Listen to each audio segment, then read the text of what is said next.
Hey, ladies and gentlemen, what's up? This is Glenn from Jack and Glenn. If you're a husband who generally wants a better marriage, but somehow every time you try to fix things, it makes things worse. Well, this episode of this podcast is for you. Let's be honest, right? Most husbands don't wake up trying to mess up their marriage. We wake up trying to solve, protect, and provide, right? We try to be the best person that we can be each and every day. We try to be the best husband, best father, best son, whatever case may be. That's what we try to be, right? But today I want to talk about the number one mistake we as husbands make, right? We try to fix the problem in our marriages. And why this mistakes feel, even though this feels logical, responsible, and loving,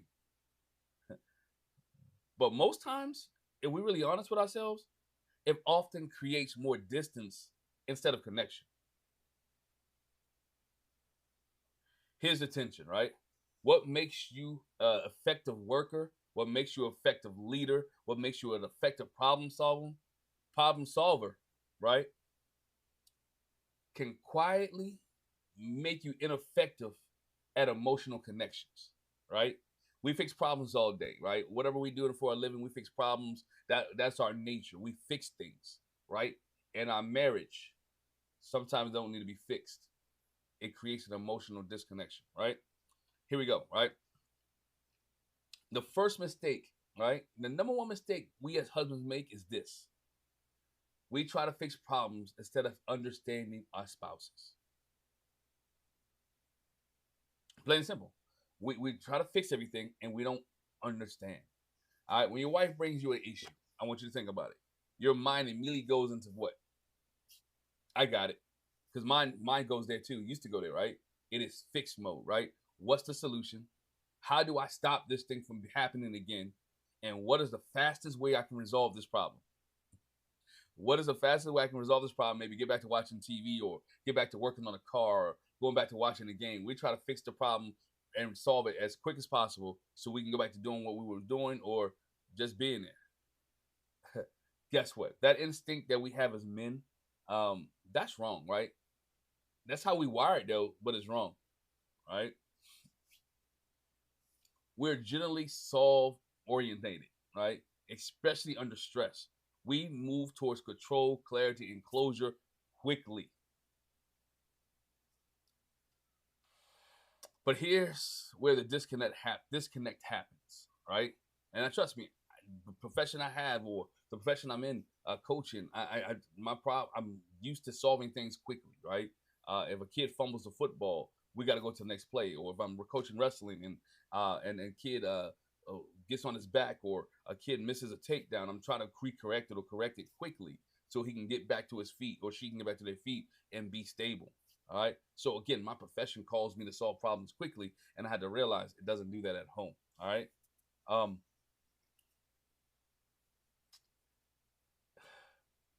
from a psychological standpoint, right? When someone is emotionally upset, their nervous system is activated, right? This is the reason this is important. When your wife or your girlfriend, right, is experiencing frustration, sadness, or hurt, her brain is not asking for logic. We are logical people, right?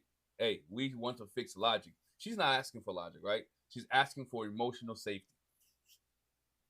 So when you respond with advice or a correction or explanation or defending your intentions, her nervous system hears you're not safe to be emotional with me.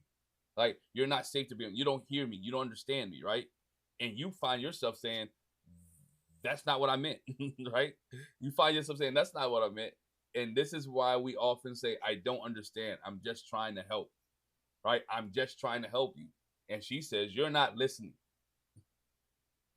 But I want you to understand, both can be true at the same time.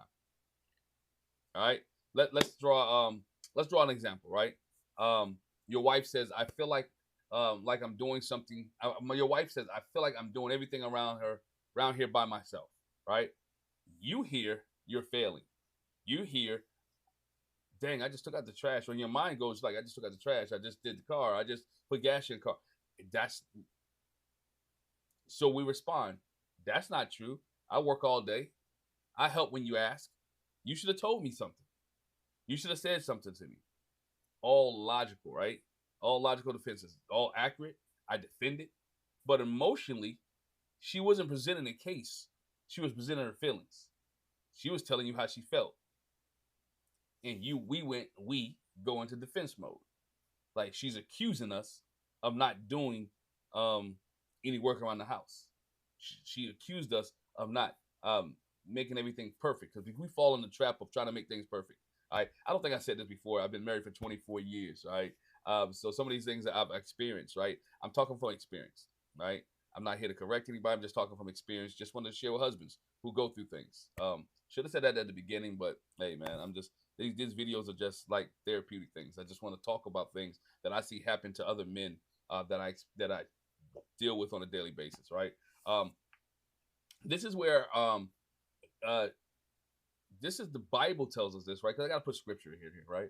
I got to give you a little bit of scripture. That's who I am, right? Scripture doesn't tell husbands to be fast problem solvers, right? Scripture doesn't tell us to be the most logical man in the house, right?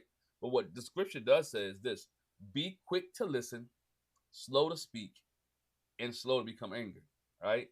All right. Again, be quick to listen, slow to speak, and slow to become angry. Listening is not passive, right? Truth be told, right? Listening is leadership. I think I got to the point in my marriage I'd ask my wife, hey, when we start having discussions, before we like, see, I tell you something, okay, cool. I ask, hey, do you need me to be a listener now, or do you need me to fix her? All right. I started asking to calm down some of the arguments or some situations of this feeling that she feels. All right. Jesus constantly, and she'll let me know, I need you to be a listener. I need you to be a fixer. All right. Jesus constantly asks questions before offering solutions, right? He entered people's pain before addressing their behavior. All right. Love is a biblical sense, not efficiency, right? Love, love in the biblical sense is not efficiency. Love is presence. Your wife just wants your presence. Your girlfriend just wants your presence, right? And presence doesn't rush to understand.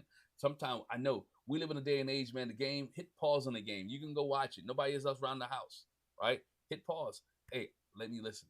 And I know it seemed like the inopportune times they want to talk, right? I get it. I get it. I understand. All right, but but be present in the moment, right? Um, why this is hard for us? Um, we equate listening without fixing, right, as weakness. We think if I don't solve it, I'm failing as a husband or as a boyfriend, as a man, right? If I can't solve it, if I can't fix it, then I didn't do my job. Remember, I told you earlier, protector, provider, right? So if I don't fix it, if I don't solve it, then I'm failing. Um, if I just listening, nothing changes, right? So why am I listening? We're about change. Let's be honest. We're about changing things. Listening doesn't change in our minds, right? If I'm just listening, nothing changed. My wife had to tell me I'm intelligent enough to change it myself. I just want to tell you what the issue is. And it hit me like, dang, you are intelligent enough to change it yourself. I just want you to listen. Here's my problem, right? If I validate her feelings, I'm admitting guilt. Dang, you're right. I didn't take out the trash. Or dang, you're right. I didn't put gas in your car. But emotional validation, I learned, is not agreement, right? It's acknowledgement. All right. And what I learned, acknowledging her feelings builds trust, right? We live in a day and age. Everybody wants a safe place, right? This is a safe place, all right? So acknowledging her feelings builds trust. All right. Instead of fixing, right? I need you to try these 3 steps, which helps me. All right. Just give little tips, right? To help a little bit. All right. Number one, don't respond immediately. Regulate yourself first. Here it is. That means not just with your words, right?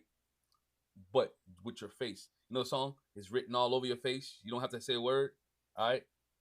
Respond. Don't respond immediately, even with your facial expressions.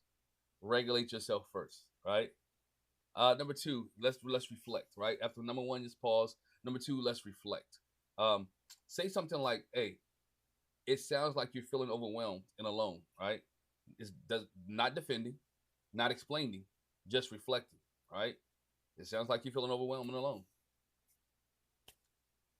I'm not telling you to exactly say that, but something like that, right? Have her reflect on what she's telling you, or reflect on the emotion, reflect on the feeling. All right. And step number three, very simple step, right? Invite. Help me understand more. I get it, or I don't understand. Help me understand more. This sentence alone, right, is a game changer. This sentence alone can change the entire emotional temperature of your relationship or your marriage, right? Because help me understand more gives you a insight to, hey, guess what? I'm listening to you. I don't get it. Help me understand. All right. Here it is. I got a challenge for you. All right. As men, we got a challenge. I like challenges. We like challenges, right? Do this for me for the next 7 days. All right. When your wife brings up an issue, don't offer a solution unless she asks. When she brings you an issue, don't offer a solution. I know it's hard. Don't offer a solution unless she asks. Remember, your job is not to fix. Our job is to understand. Ask yourself this question, right? Does she need a mechanic right now? Does she need a fixer? Does she need somebody? Does she need a, I don't want to say Olivia Pope, does she need somebody to fix it? Or does she need a witness?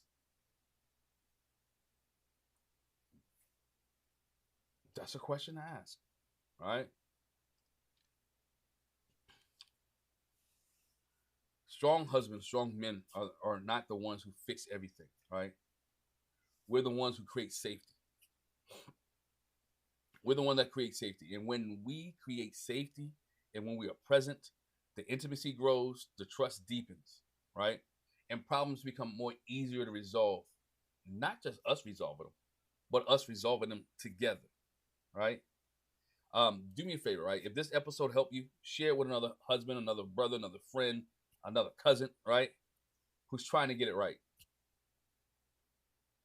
Because what I realized in life and what I realized talking to men, better husbands build better marriages, and better marriages build better families. So if we can have better marriages, all right, if we can be better husbands, then we have better marriages. And if we have better marriages, we have better families. Yo, if this helped you, man, hit the subscribe button, hit the bell notification, um, give us a thumbs up. But here's something for you, right? Because guess what? I gave you the men's perspective. My wife is going to give you the women's perspective. So we're doing something different, right? We're going to take a topic.